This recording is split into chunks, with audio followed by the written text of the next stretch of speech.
Graças a Deus que nos dá vitória por nosso Senhor Jesus Cristo.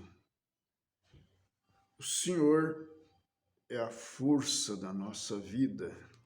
Por isso, creio que cada irmão já deu graças a Deus neste dia e por ser um vitorioso, por Deus ter te dado vitória. E a maior vitória que cada cristão teve e tem é poder crer em toda a palavra. Isto faz dele um vitorioso. Por que não dizer, até mesmo, como disse Paulo, mais do que vencedor? Vencer a incredulidade e crer em toda a palavra é algo sobrenatural. Isso está além das possibilidades humanas. Deus tem que conceder isto para a pessoa, por eleição, por predestinação. Então ele pode crer em toda a palavra. Em resumo, a pessoa, ele pode ter muitas dificuldades na vida, mas ele não tem dificuldade em crer na palavra de Deus para o seu dia e aceitar aquilo que está escrito. No livro de Apocalipse, capítulo 2, e o versículo 1 e 2 e 3, se você tem a sua Bíblia, você pode tomar isso aí neste momento. Escreve ao anjo da igreja de Éfeso: isto diz aquele que tem na sua destra as 7 estrelas, que anda no meio dos 7 castiçais de ouro. Conheço as tuas obras e o teu trabalho e a tua paciência, e que não podes sofrer os maus, e pusestes à prova os que se dizem ser apóstolos e não são, e tu os achastes mentirosos. E sofrestes, e tens paciência, e trabalhaste pelo meu nome, e não te cansaste.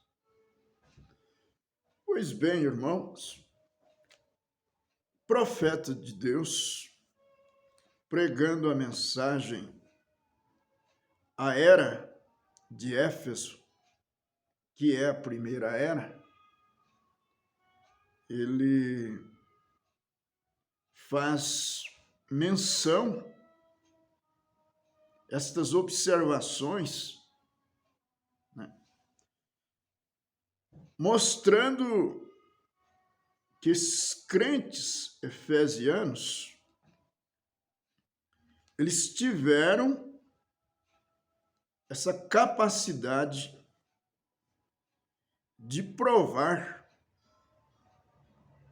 aqueles que se diziam apóstolo e não era. Agora você sabe que o irmão Branham disse que o livro de Josué, ele é o Efésios do Velho Testamento, porque ali é onde a igreja foi posicionada uma igreja madura. Não era como a igreja dos Coríntios, né, que simplesmente tinha todos os dons e Paulo teve que chamá-los de carnais. Mas, como Josué posicionou as tribos na terra prometida, e Josué é um tipo do Espírito Santo,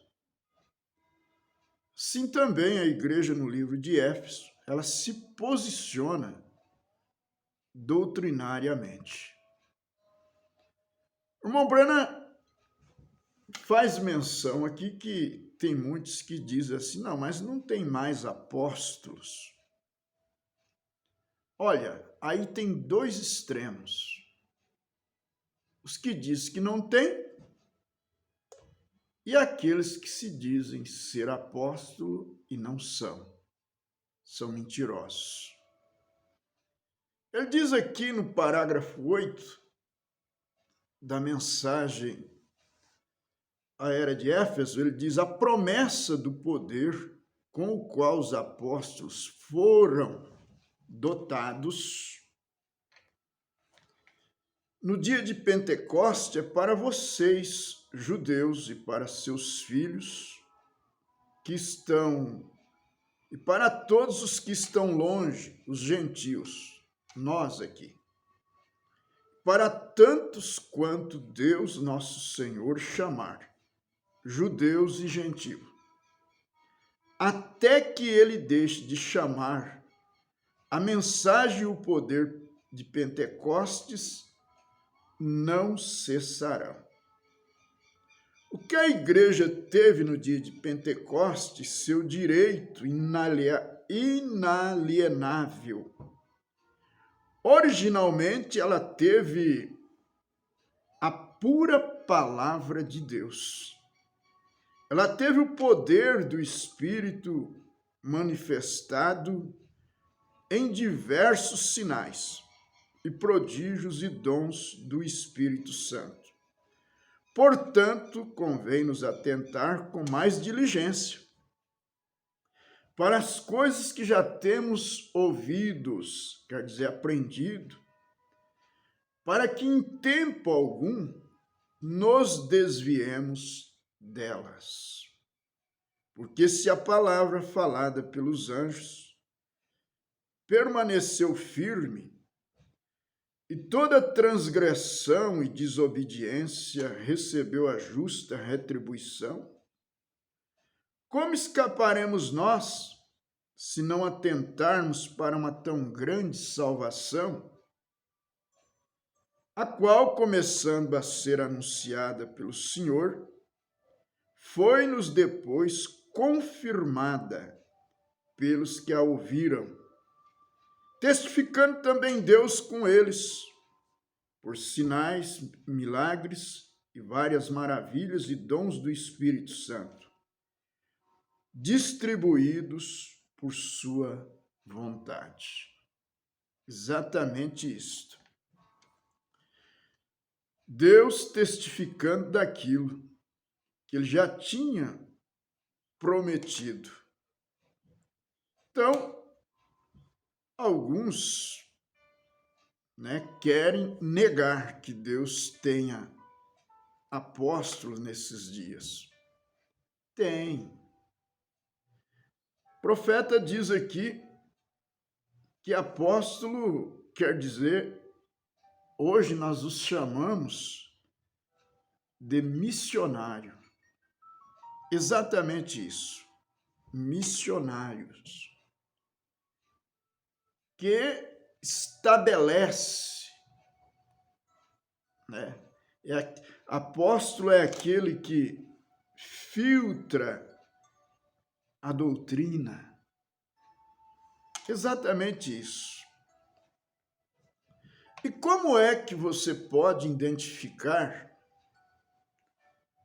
um verdadeiro apóstolo? Ou um verdadeiro profeta? É através do ensinamento da palavra, através daquilo que ele está pregando. No parágrafo 50 da Era de Éfeso, o profeta irmão Branham diz: não pode suportar homens maus, e que puseste à prova os que a si mesmos se declaram apóstolo e não o são. E os achastes mentirosos. Estes crentes efesianos criam que o povo de Deus devia ser santo. Santo, você já sabe, quer dizer separado. Exatamente. Um povo separado do mundo, do pecado. Ele diz mais, segundo esse verso, eles tomaram a decisão de conservar seus corpos livres do pecado. Seus corpos livres do pecado. Evidentemente, a apostasia já havia começado. O pecado tinha entrado na igreja. Mas eles foram obedientes às palavras de Paulo, quando ele disse para eliminar do meio deles os corruptos. E eles eram um povo separado. Eles tinham saído do mundo. E agora eles não deviam permitir o mundo entrar neles. Irmãos, o posicionamento desses crentes,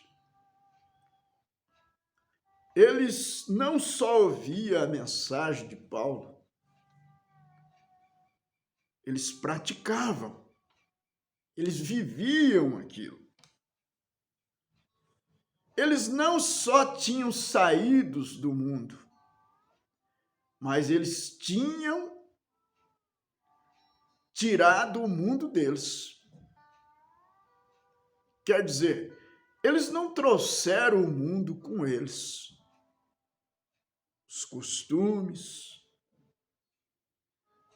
as aptidões. Não, eles deixaram lá. O irmão Branham está dizendo aqui, eles eram um povo separado. Eles não suportariam o pecado na igreja.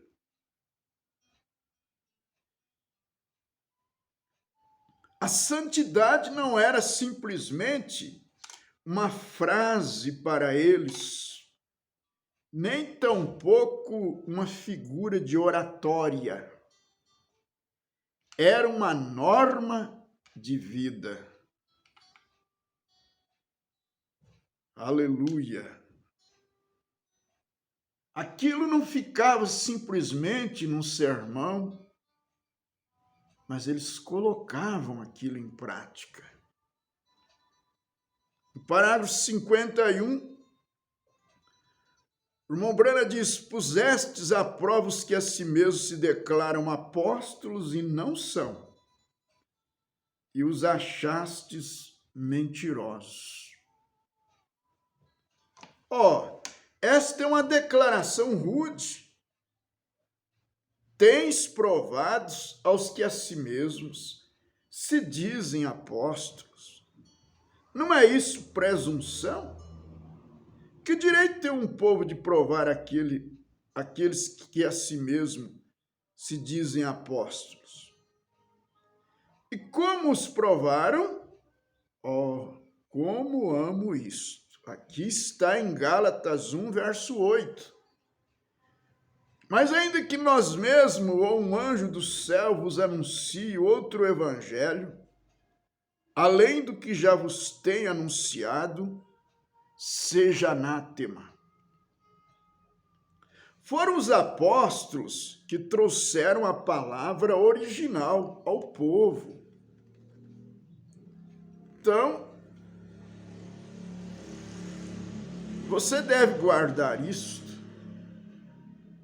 Deus ele não precisa de renunciar àquilo que ele começou.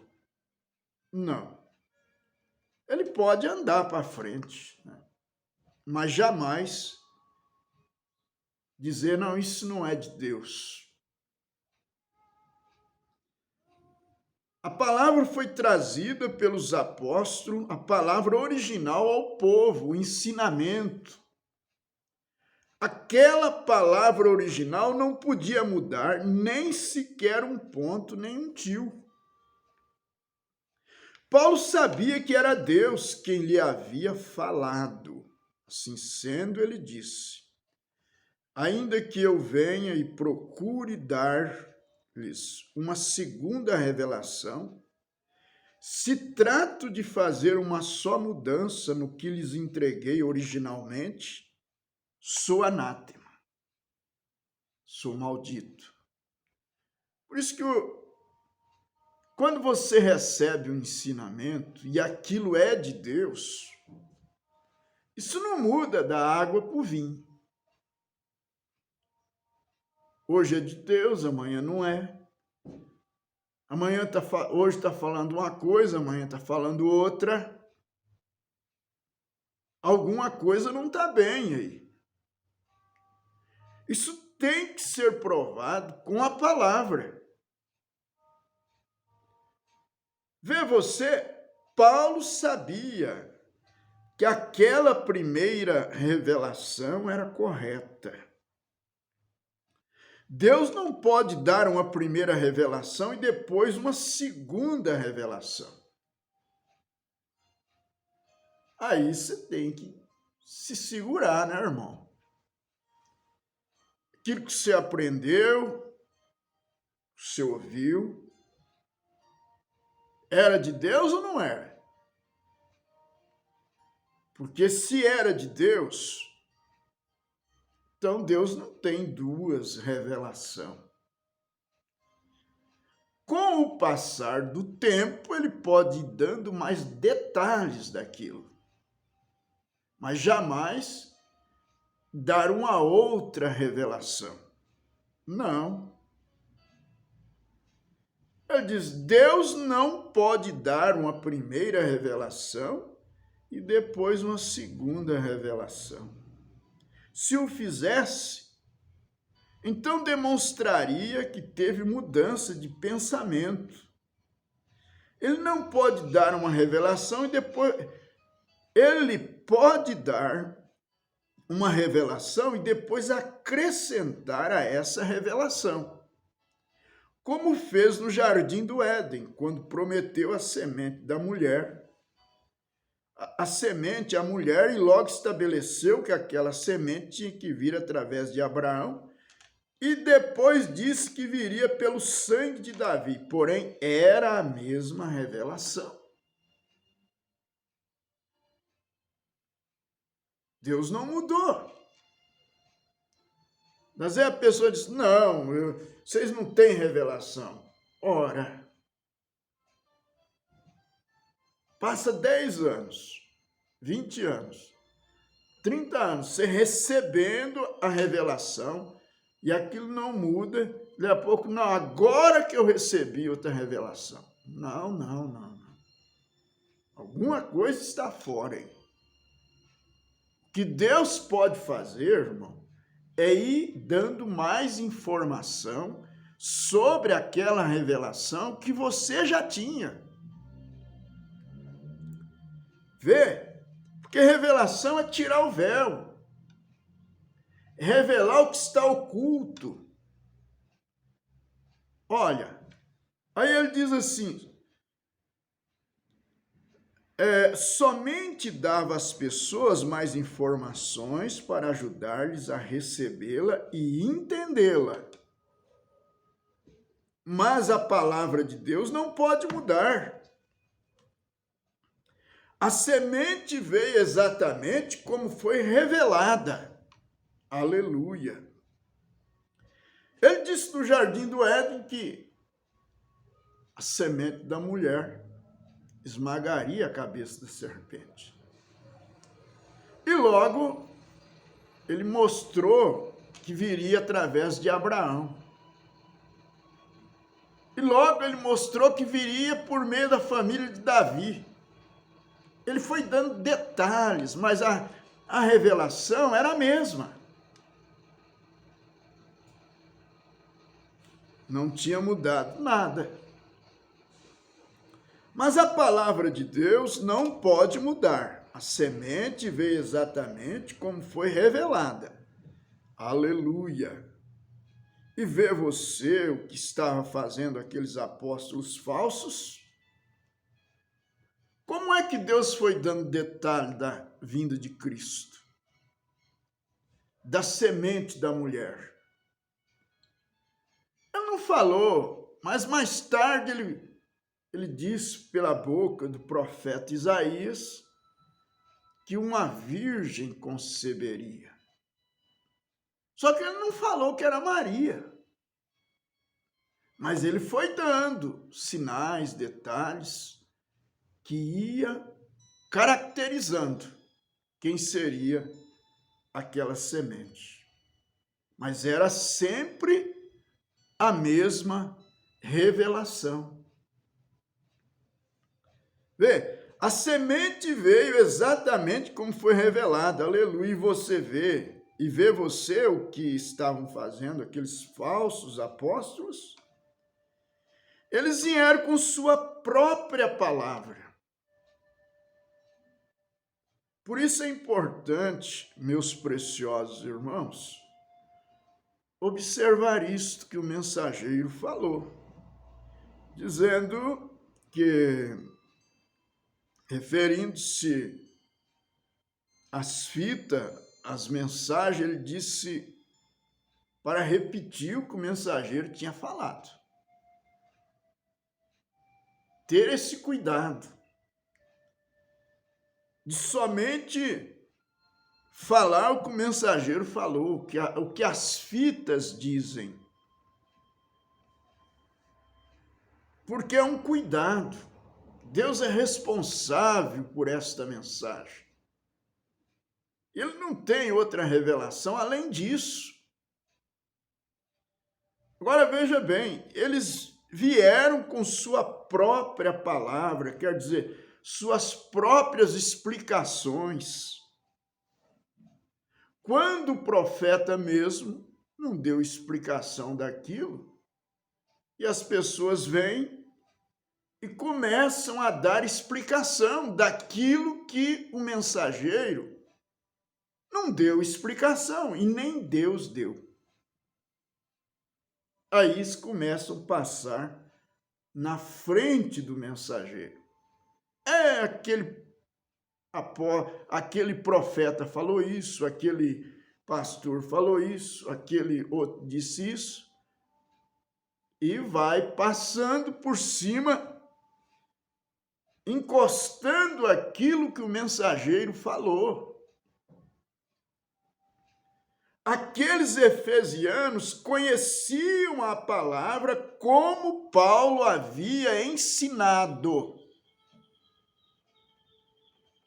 Por isso você deve ficar seguro naquilo que você já tem aprendido por meio desta mensagem.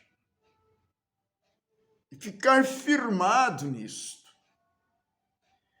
Diz assim, eles estavam cheios do Espírito Santo por meio da imposição das mãos de Paulo.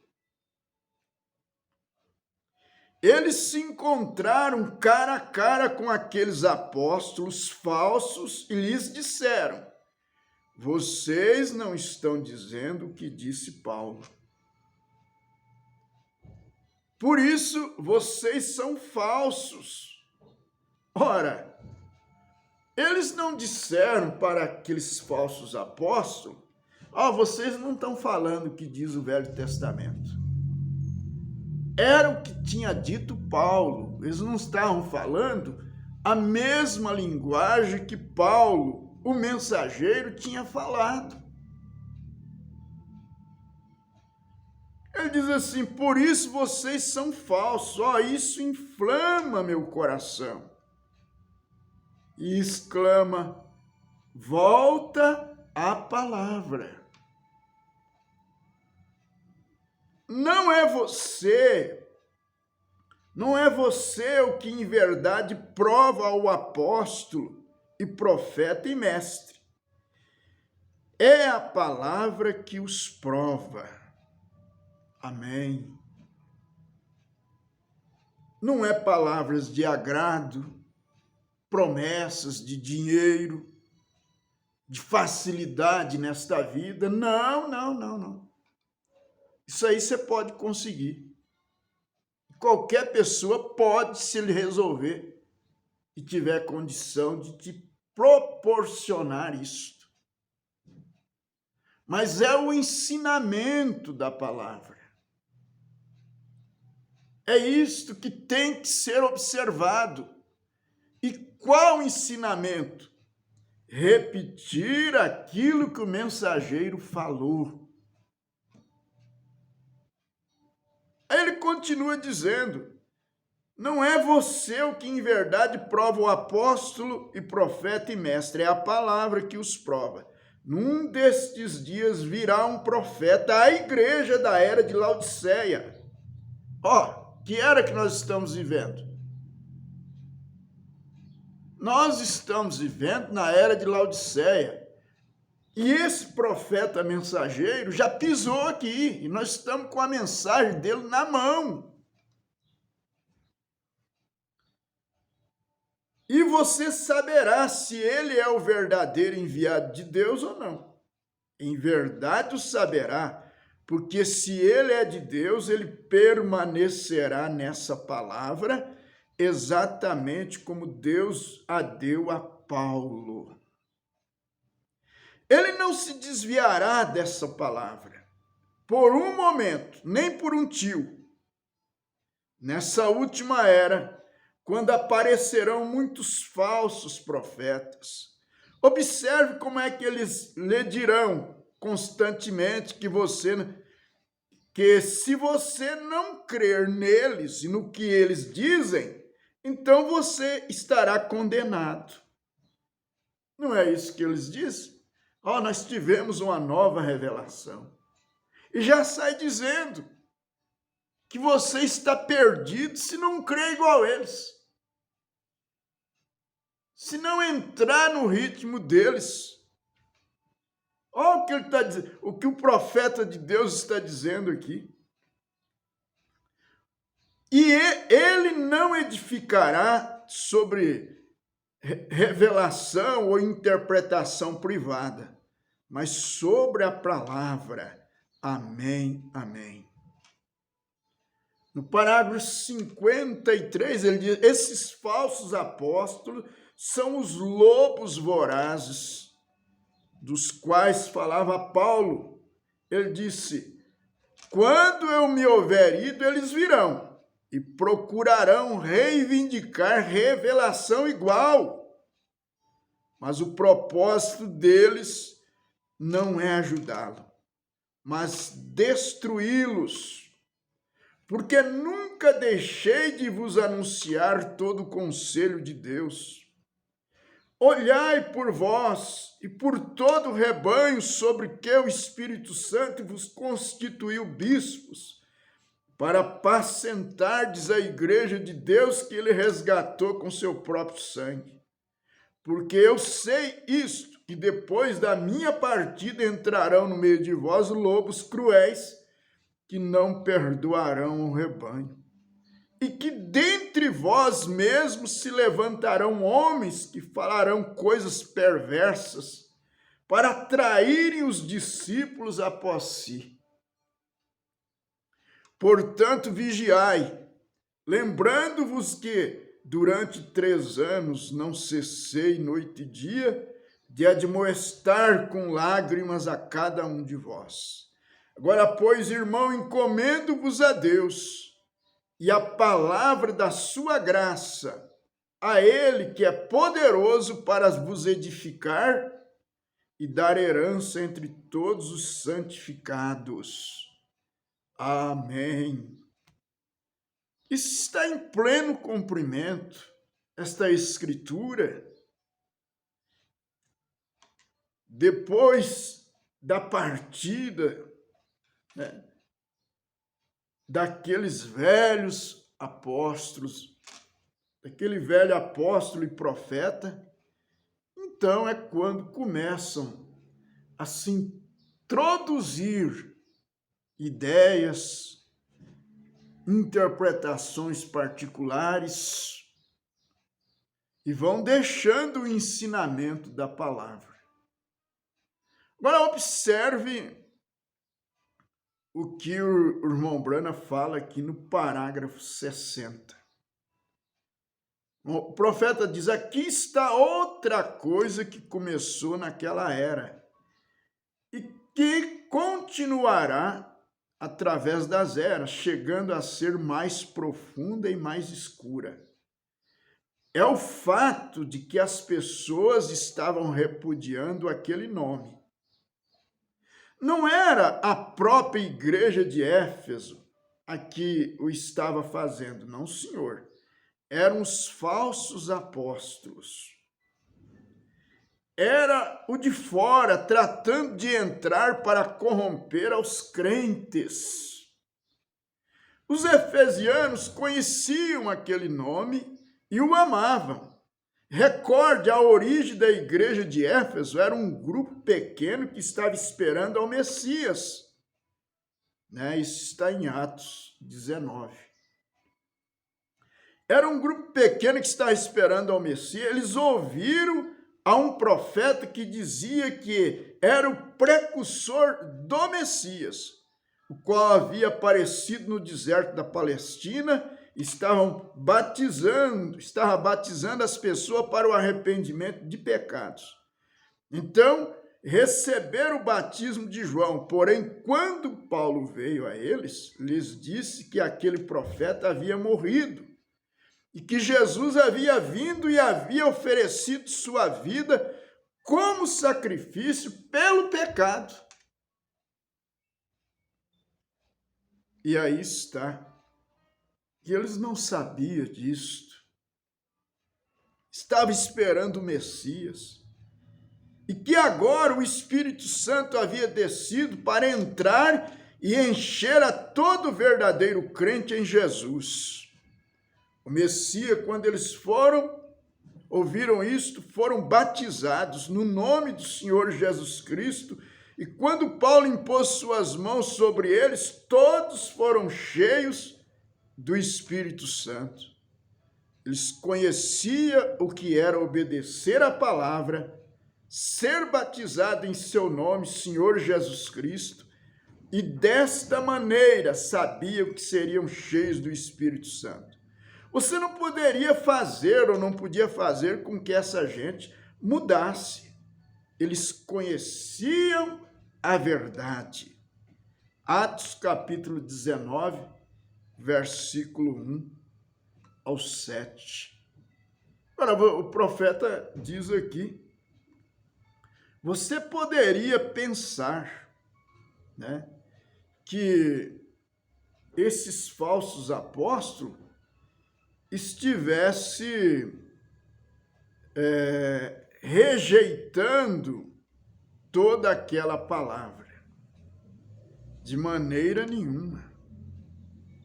Eles ficavam com parte da palavra. Exatamente. Eles não rejeitavam tudo. É o que muitos fazem. Tomam parte da mensagem, fazem uma doutrina ali e saem dizendo que tem uma nova revelação, coisa assim.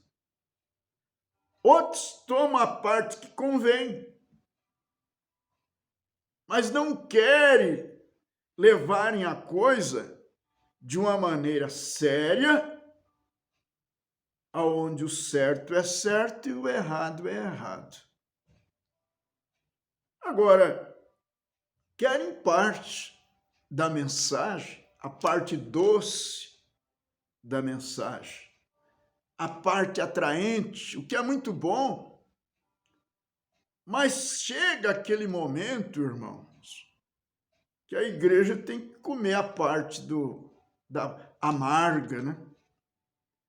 Quando João comeu aquele livrinho para profetizar, na boca foi como mel, mas aquilo, quando bateu no estômago, aquilo amargou. Você sabe por que amargou? Porque desceu para dentro de João, para as entranhas de João. Exatamente isso. É muito bom, a coisa na boca, às vezes, está doce. Mas quando aquilo desce para o íntimo, irmão, aquilo amarga. Muitas das vezes, mas é preciso ter algo amargo para fazer bem, para que a alimentação haja uma digestão. Então, irmãos, vá guardando isso dentro do seu coração, dentro da sua vida. Me parece que é Apocalipse 10, verso 10. E tomei o livrinho da mão do anjo e comi. Na minha boca era doce como mel. E havendo comido, o meu ventre ficou amargo. O profeta diz que João representa a noiva. E a mensagem aqui, às vezes, ela é doce. Mas quando você absorve isso vai para dentro de tuas entranhas. Isso amarga. Isso dá uma reação dentro de você.